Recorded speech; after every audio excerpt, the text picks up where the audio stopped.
High and नमस्कार सबैजनालाई। आज 12 मे 2025 होइन, आजको दिनको चाहिँ हल्का स्टक मार्केटको रिभ्यू गरौँ है। किनकि आजको दिन चाहिँ यस्तो रोलर कोस्टर जस्तो अप एन्ड डाउन भयो कि एकदमै हाई फ्लक्चुएट भयो क्या आजको दिनमा चाहिँ। त्यो अब कसको लागि राम्रो भयो या कसको लागि नराम्रो भयो त्यो डेफिनेटली अर्कै कुरा छ, तर यो चाहिँ पक्का भन्न सकिन्छ कि इन्भेस्टरहरूको, लङ टर्म इन्भेस्टरहरूको लागि चाहिँ यो डेफिनेटली गुड न्युज हो। जस्तो केही न्युजहरू, त्यसको कन्सिक्वेन्सहरू अनि चाहिँ त्यसको चाहिँ इफेक्टहरू चाहिँ कसरी इमिडिएटली पर्न गएको छ भन्ने कुरा चाहिँ आज म एउटा न्युज अनि त्योसँग रिलेटेड अनि त्यसले चाहिँ अफेक्ट गरेको केही क्लिप्सहरू म देखाउँछु है। मैले एउटा दुइटा फोटो लिएको छु, त्यसको इफेक्ट चाहिँ इमिडिएटली परेको छ भन्ने कुरा चाहिँ। जस्तो फर इक्जाम्पल लास्ट सन्डे ट्रम्पले चाहिँ के एनाउन्स गरेको थियो भन्दाखेरि युएसमा चाहिँ फार्मास्युटिकल प्रोडक्ट अथवा चाहिँ बायोटेक कम्पनीहरूको प्रोडक्टहरू अथवा सिम्पली भनौँ मेडिसिनहरू होइन, मेडिसिनहरूको प्राइस चाहिँ 30-80% चाहिँ रिड्युस गर्नुपर्छ भन्ने कुरा न्युजमा आयो। न्युजमा भन्दा पनि पहिला उसको पोस्टमा आएको थियो, अनि पोस्टपछि चाहिँ अब न्युजमा बिस्तारै आउन थाल्यो। अब त्यो भनिसकेपछि त्यो चाहिँ हामीले सबैले वेट गरिरहेको छौँ। त्यसको असर चाहिँ अब आज 9 बजेदेखि लागु हुने गरी भनेको छ, अनि आज 9 बजेदेखि लागु हुन्छ भनिसकेपछि आजदेखि त अफेक्ट हुन्छ। अनि यसको चाहिँ मैले एउटा रिल पनि बनाएको थिएँ फेसबुकमा, त्यो पनि हेर्नु होला।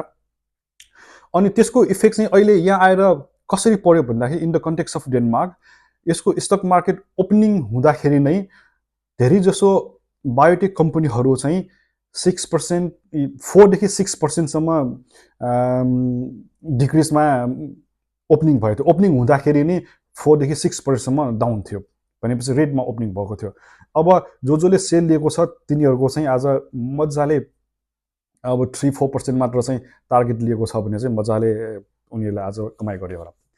अब त्यसै गरेर चाहिँ अब के भन्छ, त्यो न्युजको इफेक्ट 9 बजेतिर भयो, 9देखि 10 बजे, 11, 12 बजेसम्म, अलमोस्ट 12 बजेसम्म भयो। अनि जस्तो हामी पनि, इभन हामी जस्तो साधारण मान्छेले पनि यो जेनिभामा हुन गइरहेको चाहिँ मिटिङ होइन, यो चाइना र युएसको तारिफको चाहिँ कन्भर्सेसन जुन भइरहेछ त्यसको चाहिँ हामीले न्युजहरू वेट गरेर नै आएको छौँ। के हुन्छ भन्ने जिज्ञासु चाहिँ धेरै चलिरहेको थियो मनमा।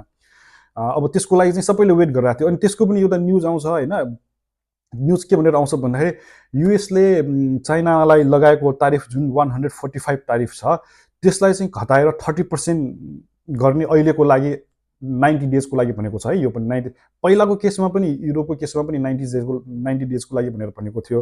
अहिले पनि चाइना र युएसको केसमा पनि यसलाई 90 डेजको लागि भनेर चाहिँ अहिले स्टप गरेको, त्यो तारिफ पर्सेन्टेजलाई चाहिँ रिड्युस गरेको छ। 145 टु 30% भनेर रिड्युस गरेको छ अल चाइनिज गुड्स होइन। अनि त्यस्तै गरेर चाइनाले पनि युएस गुड्सहरूमा चाहिँ उसले पहिला लगाएको 125% तारिफलाई घटाएर 10%मा झारेको छ। अब यो भनेको त एकदमै बिग न्युज भयो होइन। अनि यो न्युज आउने बित्तिकै यो इभन युएसको इन्डेक्सहरू होइन, 3%, 2% इन्डेक्स, मैले चाहिँ कुनै पनि स्टक प्राइस भनेको छैन, इन्डेक्स नै 3-4%ले चाहिँ बढ्न थाल्यो। त्यो पनि मार्केट ओपन हुनुभन्दा अगाडि। युएसको केसमा चाहिँ प्री ओपन मार्केट हुँदो रहेछ, प्री ओपन मार्केट नै 3-4%ले बढिसकेको छ। यसको पनि क्लिप्स हेर्नुहोस् है। अनि पर्टिकुलर यो के भन्छ प्रोडक्टहरू चाहिँ अब युएसको पनि धेरै ठुल्ठुलो एनभिडिया होइन, अनि चाहिँ त्यसै गरेर चाहिँ टेस्लाहरू, यिनीहरूको चाहिँ 7%, त्यो टेस्लाको त 7% प्री मार्केटमै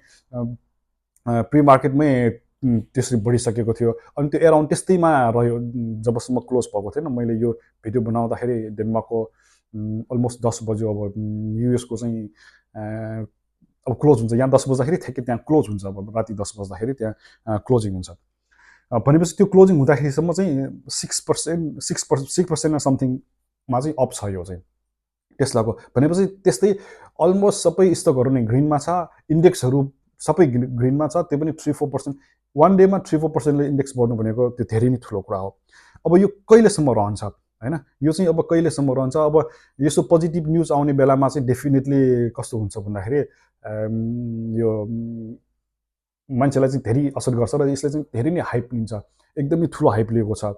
धेरै जसो स्टकहरू एकदमै बढेको छ। अनि जस्तो अघिकै केसमा एकचोटि फेरि ब्याक जाउँ, जस्तो यो फार्मास्युटिकल प्रोडक्टहरूमा चाहिँ 30 to 40%, 30 to 80%सम्म चाहिँ जुन यो प्राइस रिडक्सन गर्ने भनेको छ, त्यो चाहिँ आज नै फेरि त्यो चाहिँ अब साइन गरिसकेको छ है। अघिको केसमा चाहिँ अघि मैले भन्दाखेरि चाहिँ सन्डे त्यसले चाहिँ एनाउन्स गरेको थियो आज 9 बजेदेखि लागू हुने गरी भनेको, तर आज चाहिँ उसले चाहिँ साइन गरिसकेको छ। अब यसले चाहिँ फार्मास्युटिकल प्रोडक्टहरूलाई चाहिँ थ्रेट चाहिँ डेफिनेटली गरेको छ। यसले चाहिँ अब के हुन्छ थाहा छैन। अब 80%सम्म प्राइस रिडक्सन गर्ने हो भने यसको अफेक्ट चाहिँ यो फार्मास्युटिकल प्रोडक्टहरूमा चाहिँ कस्तो हुन्छ, जस्तो यो इन द कन्टेक्स्ट अफ डेनमार्कमा चाहिँ डेनमार्कको चाहिँ यो नोभो नोर्डिस्कको कम्पनीले यसको धेरै प्रोडक्टहरू युएसमा यसले सेल गर्छ, धेरै नै होइन। अनि त्यसमा चाहिँ अब त्यसरी 30 to 80% यदि प्राइस रिडक्सन गर्ने हो भने यसको असर चाहिँ के गर्ला। डेफिनेटली अघि त ओपनिङ हुँदाखेरि 6% डाउनमा थियो, अनि यो ट्याक्स रिडक्सनको यो तारिफ रिडक्सनको आइसकेपछि के हदसम्म अप गइरहेको थियो, तर यो अहिले पनि माइनस छ। तर युएसको केसमा चाहिँ यसमा यो त दुईवटा मिक्स न्युजहरू आएको छ, किनकि यसले चाहिँ बिचमा गएर फेरि चाहिँ उसले कुनै कुनै न्युजले कस्तो भनेको छ भन्दाखेरि चाहिँ price reduction in the different way क्या, जस्तो मिडल म्यानहरूको चाहिँ कस्ट घटाउने होइन, अब त्यसमा नेपालीमा भनौँ न बिचौलियाहरूको चाहिँ कस्ट घटाउने, त्यस्तो टाइपको चाहिँ न्युज चाहिँ डिफ्रेन्ट न्युजहरूले चाहिँ दिएको कारणले गर्दाखेरि चाहिँ फेरि युएसमा चाहिँ नोभो नोर्डिस्ककै प्राइस पनि डलरमा हुँदाखेरि 2.67सम्म अप भइसकेको छ। भनेपछि आज ट्युसडे होइन, आज ट्युसडे चाहिँ अब डेनमार्कमा पनि डेफिनेटली यो चाहिँ अब ग्रिनमा जान्छ, यो केही हदसम्म ग्रिनमा जान्छ। पछि के होला त्यो अर्कै कुरा छ, किनकि यसले मिक्स कन्सिक्वेन्सहरू ल्याएको छ। एउटा चाहिँ प्राइस रिडक्सन गर्ने भनेको छ होइन, प्राइस रिडक्सन गर्ने भनेपछि यसलाई त असर गरिहाल्छ, त्यो के भन्छ एकैचोटि डिक्रिजमा गयो होइन। अनि फेरि त्यसले चाहिँ जस्ट मिडल म्यानहरूको अथवा चाहिँ बिचौलियाहरूको टाइपको प्राइस रिडक्सन गरेर चाहिँ 30 to 90%सम्म पनि भनेको छ होइन। यसले चाहिँ आज गर्दाखेरि अप टु 80% भनेको छ, तर पहिला निकाल्दाखेरि 30 to 90%सम्म पनि भनेको थियो। भनेपछि अब बिचौलियाहरूको मात्रै प्राइस चाहिँ रिडक्सन गरेर घटाउने हो भने त कम्पनीलाई असर नगर्ला। त्यही कारणले स्टिल धेरै जसो मानिसहरू यो पोस्टहरू हेर्दाखेरि न्युजहरू हेर्दाखेरि स्टिल कन्फ्युजिङमा छ कि त्यो प्राइस कसरी रिडक्सन गर्ने हो। त्यो कारणले गर्दाखेरि यो युएसमा हिजो बढे पनि आज डेनमार्कको कन्टेक्समा चाहिँ धेरै नबद्ला कि भन्ने चाहिँ छ, यो जिज्ञासा चाहिँ छ, अलिकति कन्फ्युजिङ चाहिँ छ। तपाईँलाई अब यो कस्तो लाग्छ, यो कोर्स चाहिँ अब कन्टिन्यू हुन्छ कि पहिलाको कोर्सहरू करेक्सन गर्दै अगाडि बढ्छ कि, या फेरि यसले चाहिँ तारिफको कारणले गर्दाखेरि फेरि गिजोलिन्छ कि कस्तो लाग्छ तपाईँलाई?